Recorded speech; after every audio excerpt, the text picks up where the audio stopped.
comedian Steve Agee. Yeah. Yeah. Yeah. Yes. We're really doing it. We're doing it, man. Look at How this. are you, You look buddy? great. You look fantastic. Turning for my self-tapes that I thought I'd use for this special event. Yeah, you don't need to self-tape anything. I think your mic might be not turned on. This mic, your big This one. mic. Do you There, it now is, it's yeah. working. Now it's working. Okay, cool. How are the self-tapes going? Because I've I booked was nothing. I have put myself on so many self-tapes. I've never gotten any of them. And Me neither. And Yeah. oftentimes I fall into this weird category. I don't know if you fall into this category where it's like, okay, he's a Dutch man who has just come over to the States. So you have to do a perfect Dutch accent and play the bass guitar. And you have to do it by tomorrow morning. Can you do that 4-page scene? Like, I feel like I'm always given Dutch. I got 2 impossible auditions. One was a Dutch man and I had to have a perfect Dutch accent. And then the other one was an actor in the John Wick movies. And I was supposed to be playing the younger version of him, which I look nothing like. And the note was, familiarize yourself with this actor's body of work. And the note was, please send this to us by tomorrow. Wow. I'm assuming for your Dutch accent, you just watched Austin Powers Goldmember and did an impression of his father. And then I did get it. They said, "Well, it's the best one. As the best vocal tape I could hear." But yeah, no, I get like very odd ones, and now I'm like, what are you gonna do? I don't have a Dutch accent. Well, for people that don't know what we're talking about, this is auditions. Used to be in person where you would go to a casting director.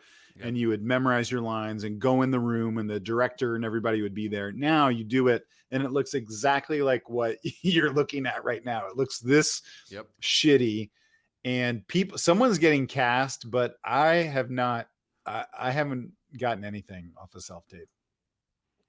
My screen has completely disappeared.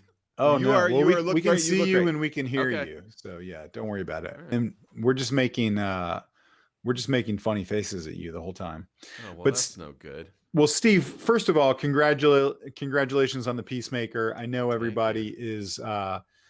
What is it like to be super famous all of a sudden? Like all of a sudden you are, I would say, like if you went to Comic-Con right now, what would that even be like? We caught you the last time you were on the show, we caught you the week that you moved back to LA. You had just, I think, finished shooting the show, but the movie had not come out yet, Suicide Squad. Yeah. And it was right on this cusp. Everyone was super excited about it. The movie comes out, people go nuts about it. And then the TV show goes out. And I feel like I'm just going to say, I think that the TV show seems more popular than even the movie. Like, I think people like it or that's at least my impression of it. They're both super popular. People weren't really going to the theaters because Delta was at its height at that point. And, Peacemaker's streaming. So people are already at home and it's doing like really well.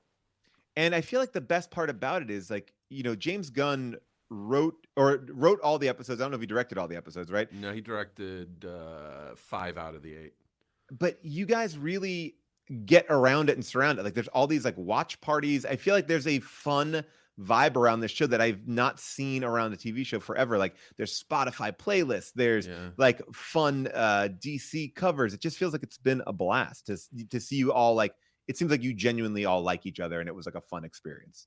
Yeah, it was amazing. I mean, it came at a time where I wasn't doing anything because we were just finishing up the first year of the pandemic. So I was like not going out, and then James hadn't even told me that he was writing this, and he said he didn't want to, get my hopes up just in case. So by the time he had told me it was already like in production, and he told me in October of 2020, and I was in Vancouver by December. Whoa. And we shot for 7 months, and it was much needed after, 8 months of, sitting in an empty house. So now do you just, Steve, it's Rob. I don't know if you can see this. Oh, hey, Rob. No, I have my screen back now. I can see Okay, you. Great. Big fan. Do you, now that you are hyper famous, is it like do you have, what kind of car do you have? Do Oh you yeah, have that's a good like a question. fancy car Yeah. or like a speedboat, or like what do people do? I have a really nice 2009 Ford F-150 pickup that I bought used at CarMax. Okay. Oh, I love CarMax. It's great. I Well, just paid it off. Paul, you're talking about the lip balm. Paul, you're talking Yeah. about the lip balm Yeah. CarMax. That's No, CarMax. yeah, Steve's Oh. talking about the website CarMax. Yeah, I get these. I think. I Yes, get that. you're all right, confused. Rob. Yeah. Okay. Right. I like Okay, CarMax too. So no huge crazy expenditures so far. Are you thinking about, like what like, are you going to start a vanity band, or like I'm gonna start, I think, a smart drink. oh, that's a great idea. Yeah, That's a great idea. like an energy drink, but There That's is an smarter. energy drink that is being advertised to me on Instagram that I can't quite figure out what the gimmick is, but it's Yeah. it's better than coffee. It gives you tons of energy, but it also helps you wake up, but you're gonna want to go to sleep too. Like it basically is like this drink Yeah. is a life force that I don't know how they got. There's all a this lot money. of that. There's like that mud. There's one called like Mud, where it's like people always ask me, it's like what I don't. But yeah, that's a good call. You need to get in on some sort of beverage, like some People kind like of to beverage. hydrate now, I think, more than Yeah. ever. People will You got people to. will swallow. They'll swallow a lot of different things. That's what. Yeah, and That's there'll be different flavors. So Yeah. I Like what? think people I'm trying will to go think of like crazy for it. I'm trying to think of like some different flavors for drinks, like I guess there's like power berry, and like fun ripe. I don't know, it's hard for me to. Ripe. Can I Yeah. use that? You can use fun ripe Fun for ripe sure. is good. Yeah, fun ripe. It sounds like that sounds fun to me. I mean, it sounds fun, but it also sounds fresh. Fresh and fun is what I like.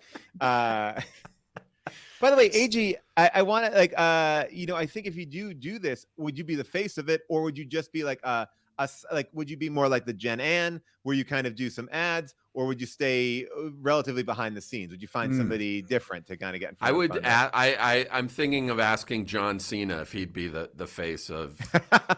By the Better way, idea. Better idea. I'm not surprised, but like I thought that John Cena was incredibly funny in Blockers, and every time I Yeah. see him, I'm like, oh, he's really good. And Yeah.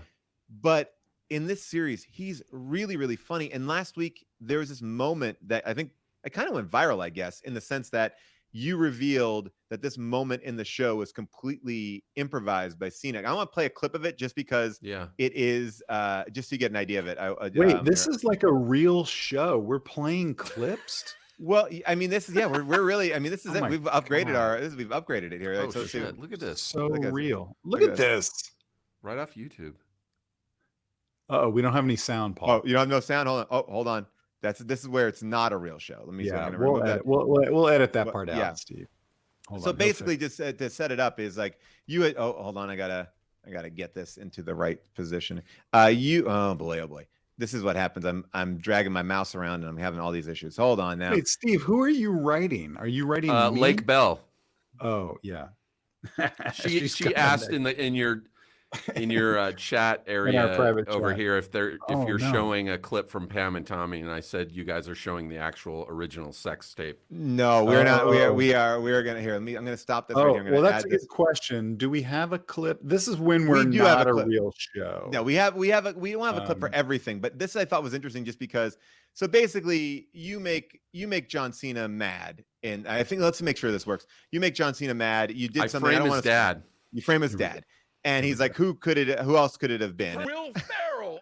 And it goes on and on for like it's for 2 minutes. Yeah. Like he improvises like 80 names, and that was Yeah. completely just. I mean, that really Well, made me laugh. to back up your point, Paul, like I do think that it's really cool and like exciting when you see someone that's like, he's not a comedian, like he's a pro. I mean, he comes from the world of pro wrestling.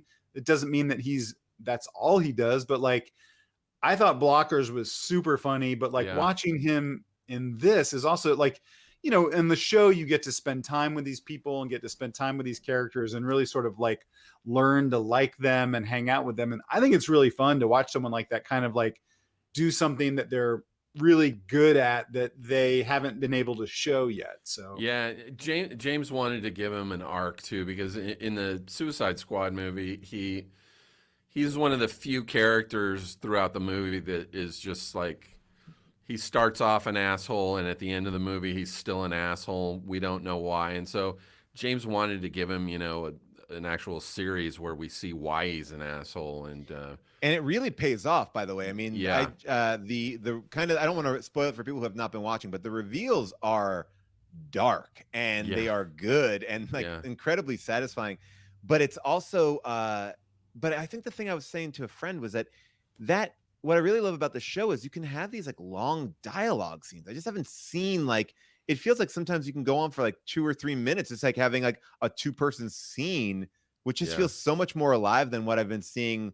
You know, we're used to like so many close cuts and quick little moments. It's really fun to watch. Yeah, James loves to do scenes where it's like 2 people, they're going to get, you know, fight this enemy, and then someone mentions, you know, a TV show he saw last night, and then there'll be like 2 or 3 minutes of them arguing about whether or not this is a good show, and it's like for no reason other than, you know, maybe a little character development as to how insane these people are.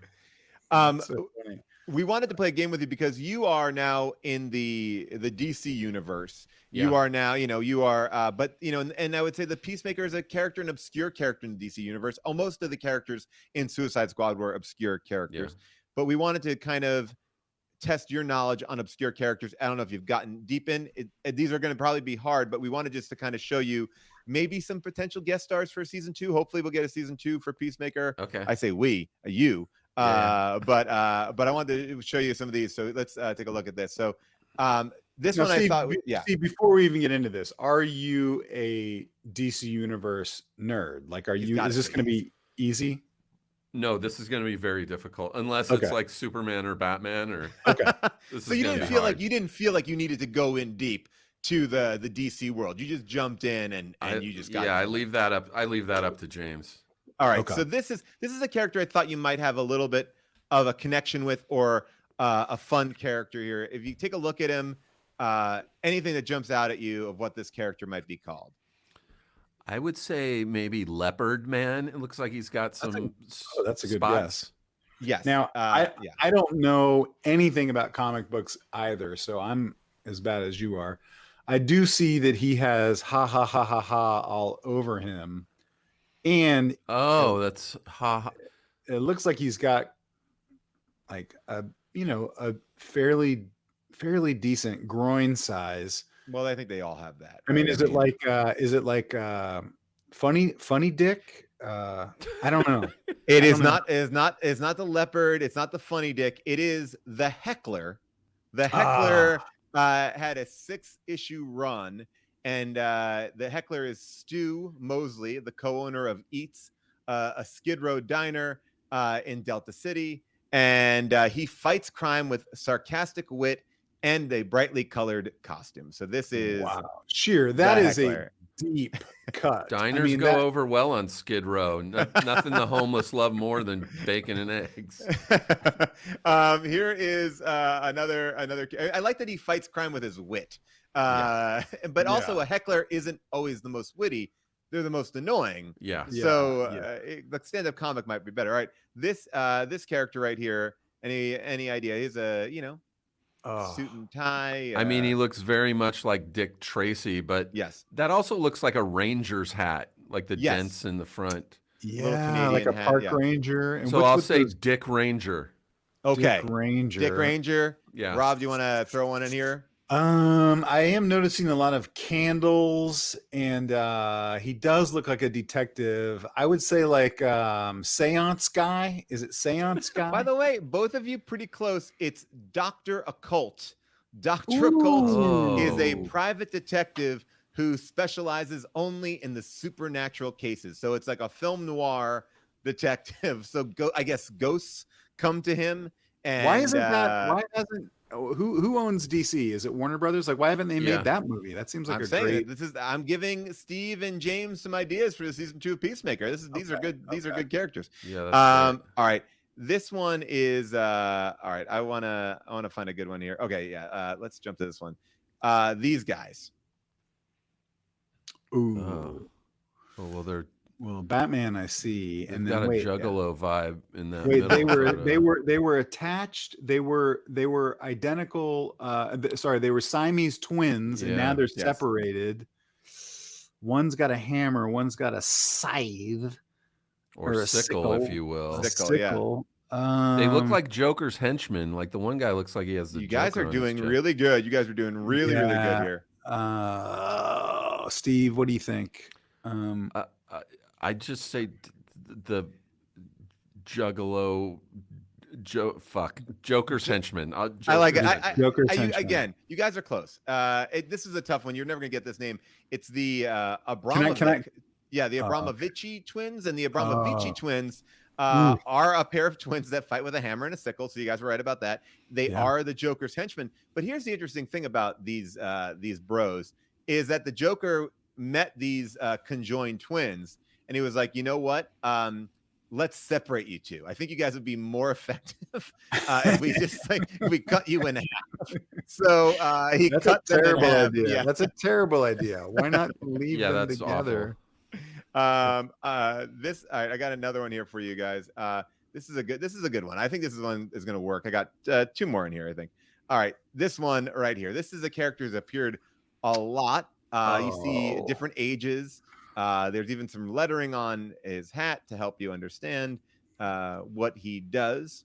He's a taxi driver, obviously. I'd say his name's probably Cabby. Ooh, that's a great one. Green Cabby. Let's look at his dick size. I usually go by their dick size. All right. Well, again, please, yeah. I'll say tiny dick Cabby. Tiny dick Cabby. All right, you guys are very close. Again, very close. Steve, I think you got closer. It's Space Cabby. Space Cabby is a driver for hire in the 22nd century. He works for a 9-planet taxi, and he basically is. Wait, is this a kid? Sheer, is this a kid's character? I think he has appeared in DC Kids, but he was originated here in 1954. As an adult. I just, I want to apologize to all the kids watching. We have a huge kid fan base.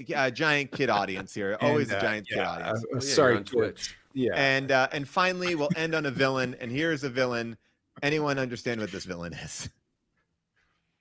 Rob's gonna like this one because he's doing shit out of his dick. Wait, that's not what I like. All right, he is hitting someone in the face with a boxing glove coming out of his wiener.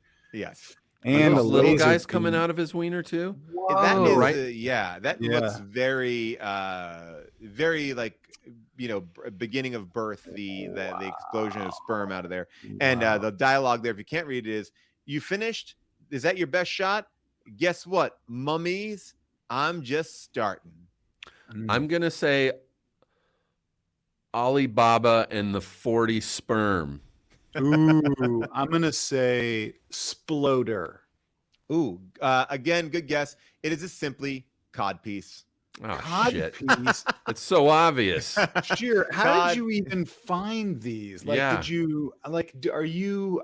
I wouldn't even know where to look for our amazing research team of me with a different hat on and Molly, our super producer. We go deep. We go deep into the worlds to find the best characters. Steve, are people making? Well, you're probably walking around with a mask most of the time, but when you take your mask off, are people yelling like "Die Beard" and all that stuff? Like, are they? Is it started I yet? don't generally in public. I'm for the most part don't go out much at all, but I usually am always wearing a mask. I did go to a doctor's appointment yesterday, and I was sitting in the examining room, and the doctor came in, and the first thing out of her mouth was, "Hey, Die Beard." No. Yeah. What? Yeah. Are you serious? Yeah, that was a shocker. Oh, you got to switch doctors, man. Yeah. You got. By the way, Steve, I'm just realizing that I thought your character was a new invention, but your character is not. Your character. This is just so everyone can see. This is your character right there. That is you.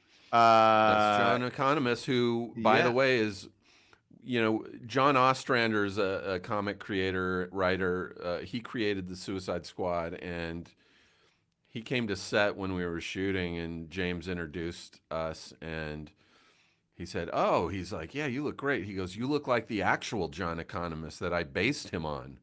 Oh, whoa! Amazing. He was like a business partner or a business friend or something like that.